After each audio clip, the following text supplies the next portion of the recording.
Assalamualaikum warahmatullahi wabarakatuh. Pada kesempatan kali ini saya akan berbagi pengalaman buat teman-teman pemula lagi.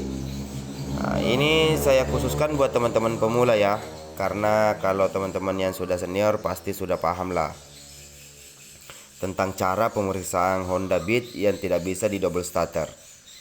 Oke, saya akan memperlihatkan step by step untuk mengatasi masalah seperti ini.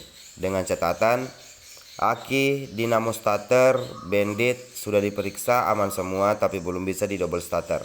Kebetulan di depan kita ini ada unit Honda Beat starter, Honda Beat starter kasar ya, atau kode KCL. Bisa kita gunakan sebagai bahan contohnya.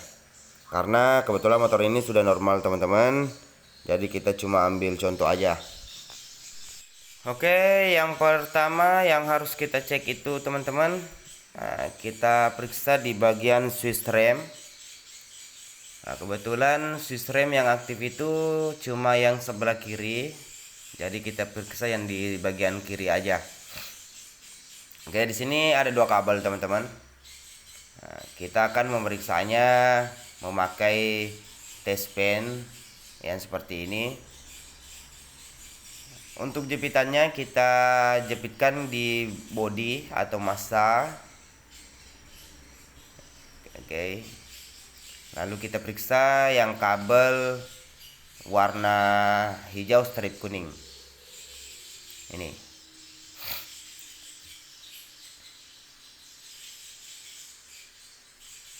Oke, kita cabut dulu.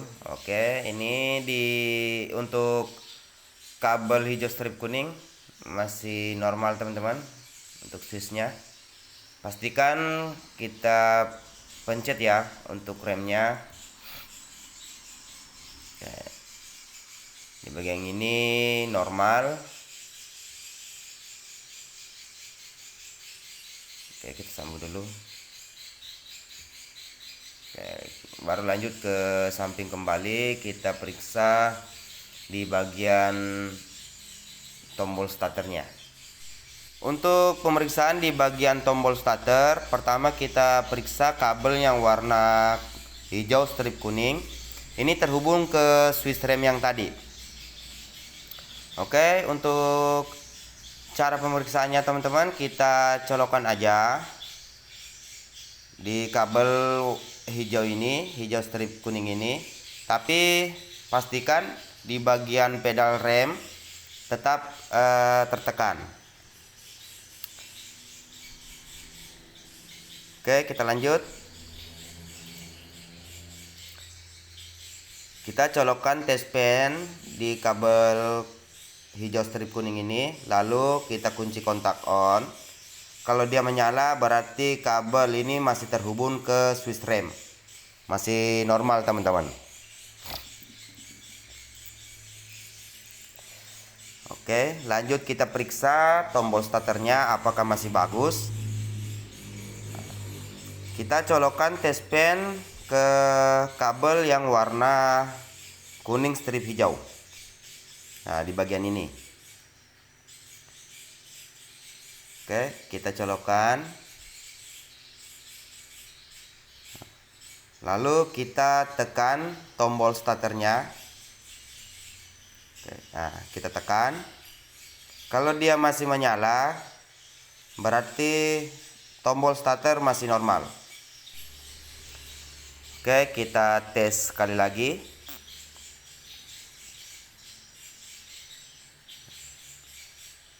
Oke, nah, sampai sini teman-teman sudah paham. Lanjut kita ke bagian belakang. Di bagian ECU-nya teman-teman. Di sini ada kabel yang warna kuning strip hijau. Ini masih terhubung ke depan ya, di tombol starternya. Oke, untuk pemeriksaannya kita colokkan juga test pennya seperti ini, dan posisi jepitannya masih di bagian massa atau ground. Lalu kita pencet tombol starter. Kalau dia menyala berarti kabel ini masih terhubung. Nah, ini dia masih menyala berarti kabelnya masih terhubung ke tombol starter teman-teman. Oke, kita lanjut periksa untuk keluaran dari ECU-nya. Di sini untuk keluaran dari ECU itu ke bandit kabelnya warna kuning strip hitam. Kabel kuning strip hitam ini sudah diubah oleh ECU jadi massa saat tombol starter ditekan. Kabel ini menuju ke bagian ini teman-teman, dekat samping aki di soket banditnya.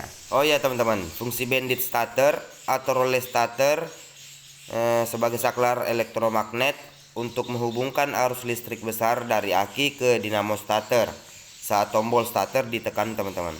Untuk cara memeriksa kabel kuning strip hitam ini teman-teman, kita masih memakai test pen. Oke, kita tancapkan dulu test pennya ke bagian kabel ini. Oke,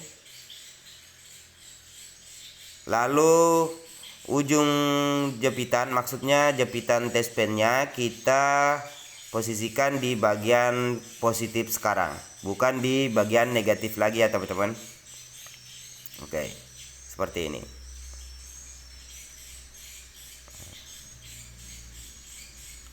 Lalu kita tekan tombol starternya. Jadi kalau test pen tidak menyala teman-teman, berarti itu tandanya ECU yang bermasalah. Tapi kalau kondisi seperti ini, test pen masih menyala, berarti itu ECU masih normal.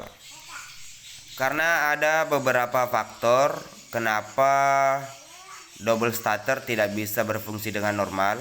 Selain dari ECU yang error, sering di kabel-kabel teman-teman, atau soket yang bermasalah, bisa jadi juga dengan banditnya yang bermasalah, aki, dinamo starter, sama tombol starter, switch rem. Nah itu bisa menjadi faktor double starter tidak bisa diaktifkan teman-teman. Oke, itulah tadi sedikit pengalaman buat teman-teman pemula, step by step cara mencari kerusakan pada motor Honda yang double starternya tidak aktif, agar teman-teman tidak salah saat memvonis part yang rusak. Dan semoga video ini bermanfaat buat teman-teman pemula. Assalamualaikum warahmatullahi wabarakatuh.